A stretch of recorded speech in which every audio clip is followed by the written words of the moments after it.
everyone, it's your favorite Yakima realtor, Corey Burke, and if you're wondering what's going on in the Yakima County or even in the national market right now, stay tuned because this is my July 2025 market recap update. Prices have been rising, mortgage rates remain high, and media headlines have people freaking out right now. In today's video, I'm going to be breaking down the facts and some of the myths that go along with real estate that I'm hearing right now. We're also going to walk through 3 charts that were recently released for Yakima County from the National Association of Realtors and help you break down myth from reality. First, let's set the stage with some local numbers. Realtor.com reports that the median list price of a home here in Yakima County is $422,000, and that homes here generally take around 45 days to sell. It's important to know that this is Realtor.com numbers and not the MLS numbers. Their data is not fully reflective of what we're seeing in the market because it includes a lot of homes that we wouldn't consider typically on market type homes. So the median sales price according to the MLS was $381,400, up 6.7% from July of 2024, so July of last year. The average sales price jumped to $431,995, which is a 16.6% year-over-year increase. And buyers paid roughly $410,000 for the median actively listed home, and the average list price reached $481,018. The county closed 175 homes in July of this year, essentially the same as last year. However, year to date, 1,054 homes have been sold, which is up 9.9% from 2024 so far. The market is also slightly slower, and this is important if you're thinking about listing coming up soon. The median days on market rose to 61 days. You see how that differs from the Realtor.com number. The Realtor.com number is very different. This is the actual MLS data. And the average days on market, so the median is like the exact in the middle, the average is you take all of them, you divide them by the number of them.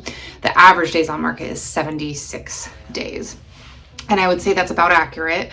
Also keep in mind something that I said in last month's video, our days on market includes time in escrow versus other places in the country. Days on market may not count. Escrow may not count towards the days on market. Ours does. So you kind of always have to figure minus 30 days. So you should be, if the average days on market is 76 days, minus 30 days for escrow, on average, then you're going under contract about day 45. With a current absorption rate of 3.72 months, it would take, if we didn't put any more homes on the market, it would take almost 4 months to sell out of all of our existing inventory at the rate we are selling inventory. But supply has expanded. 560 homes were actively listed in July, a 26% increase year over year from last year. There are 191 pending listings, which is actually up 17%. And new listings also ticked up slightly to 242 added in this month. In short, Yakima really does remain balanced, but it is experiencing more inventory and higher prices compared to this time last year in 2024. Next, let's talk a little bit about the national real estate news. Nationally, the housing market has cooled compared to 2021, 2022. The median sales price of existing homes reached $435,300 in June of 2025 and is up 2% from a year ago, according to Realtor.com. It's hard to get these things nailed down to more existing year-over-year data. I'm going to do the best I can because I am not working with my local MLS on this. Existing home sales fell to an annualized rate of 3.93 million homes. So if we continue selling homes at the rate we're selling them now, at the end of the year, we would expect to sell 3.93 million homes, which sounds like a lot. But that would be the lowest annualized rate since September of 2024. And month supply increased to 4.7 months. So almost to the 5-month mark. Anything from 5 to 7 months would be considered a balanced market. So we are almost crossed over into a balanced market on the national level. Not quite there yet in the Yakima County market, but we are almost there on a national level. More inventory means more buyers have an opportunity to negotiate and to get better deals, even though supply is still relatively tight. Next, I want to talk about the National Association of Realtors charts that were released. that I'd love to go over with you.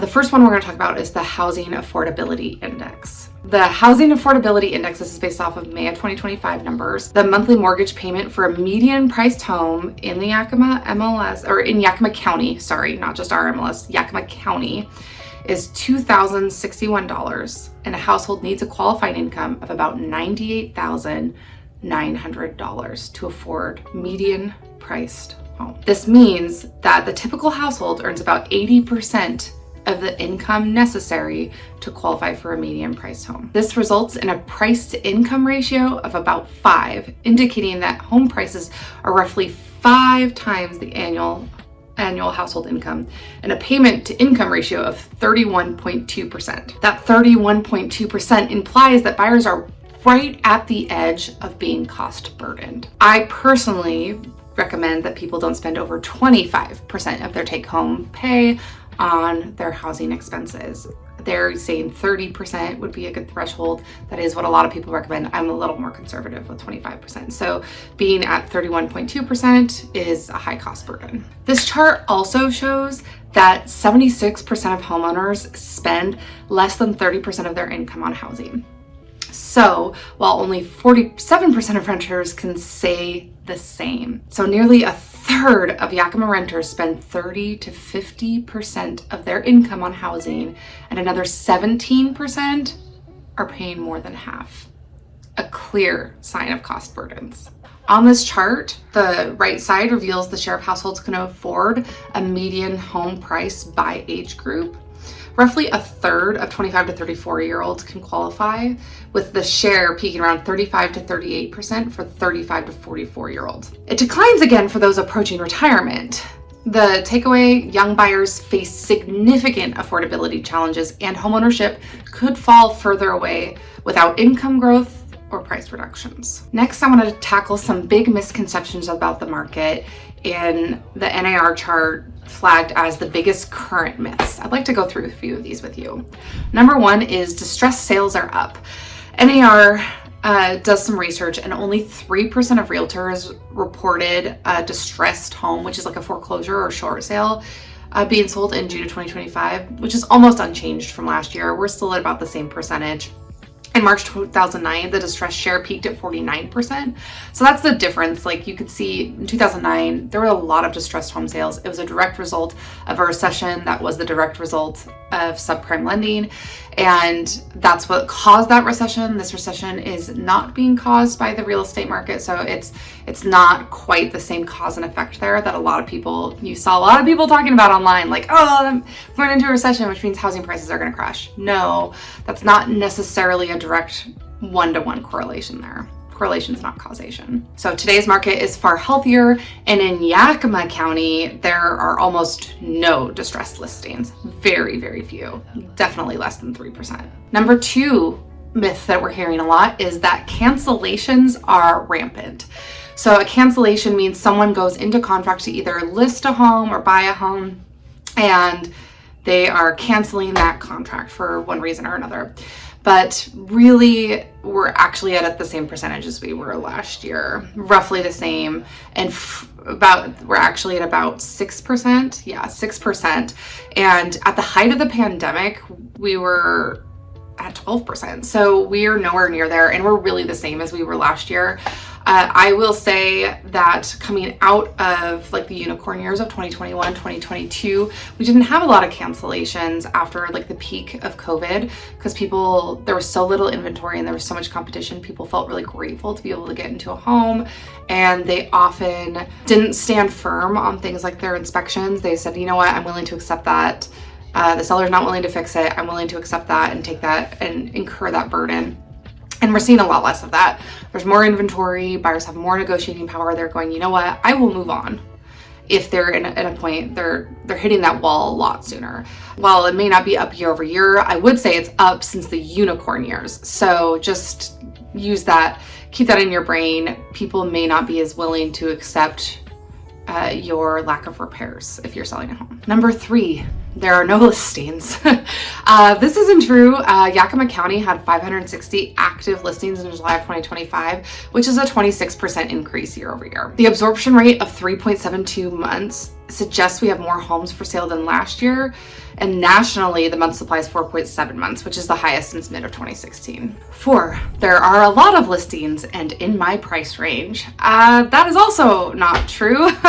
It can feel a little bit true because the inventory has grown, but it's still not a flood. We were down in the 2s for months of inventory during the unicorn years, sometimes even crossing just under the 2 mark. But Yakima closed 175 sales in July and pended a total of 191, but it put on 242. With more listings, buyers do have options, but the market remains balanced, not oversupplied. So don't overextend your good faith when you're in an offer writing situation. Make sure you're looking at the whole package. How long has it been on the market? What other factors are involved on the seller's part? What's the home's condition? You're taking a lot of things into account. So make sure you don't just walk in going, oh, I'm going to get a deal because there's so much more inventory on the market. I mean, there is, but we're comparing that to a time that was unsustainable. Number 5, rates will go back down to 2 or 3%.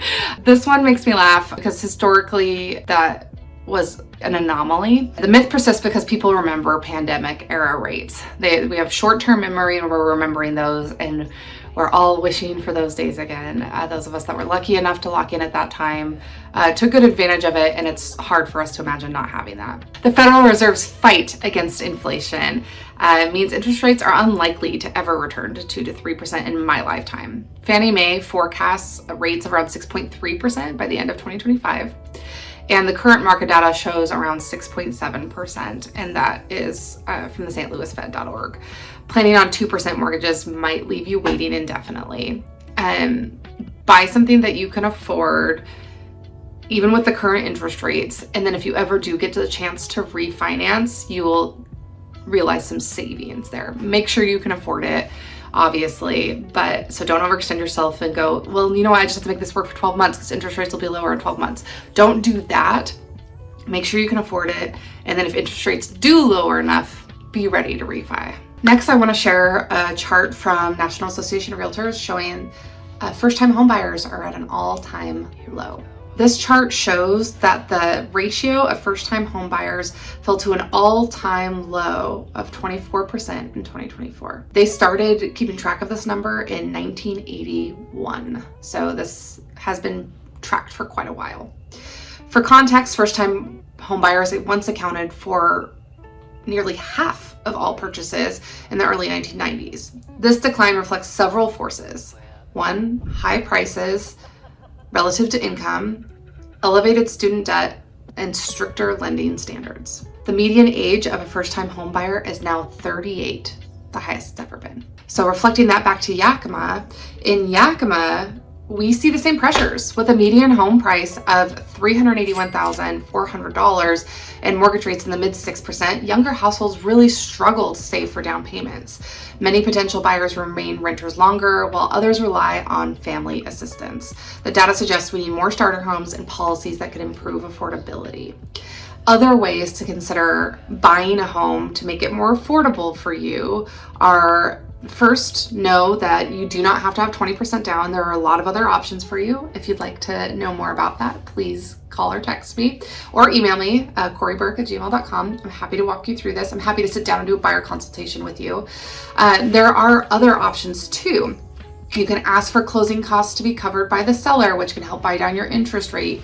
Do a 2-1 buy down. You can house hack. I actually have a listing right now. It's a fantastic house hacking opportunity, and I live in a house hack currently, which means I have a totally separate dwelling unit that I rent out, and it pays half my mortgage every month. It is a huge boon and benefit to me that I will be taking advantage of for years, because I also have the flexibility that I can move in there if I ever needed to, or let a family member use it if they needed to. I'm a huge proponent of house hacking, and it's a great way to make homeownership more affordable. So what does this all mean if you're in the Yakima housing market? The important thing to know is that it's balanced. You're gonna have to approach every situation a little bit differently based on all the different factors that go in. We have rising prices and we have expanding inventory. And while mortgage rates stay in the 6% range, they're not expected to crash back to 2%. We are not expecting that to happen. You need to know if you're able to buy a house at the current interest rates. You cannot plan on that. Also, prices are going to continue to raise in the meantime. The biggest challenge we're facing here is affordability. Yakima's Housing Affordability Index shows that roughly 1/3 of young households can qualify for a median priced home, only 1/3. Yet with careful budgeting, creative financing, and guidance from a knowledgeable realtor, homeownership is still within reach for many. We just might have to get creative. So let's talk about it. Thanks for watching. If you found this information helpful, please like, comment, share, subscribe. And if you're thinking about buying or selling in Yakima County or anywhere in the world, go ahead and email me at corieburck@gmail.com, and I'll see you in the next one.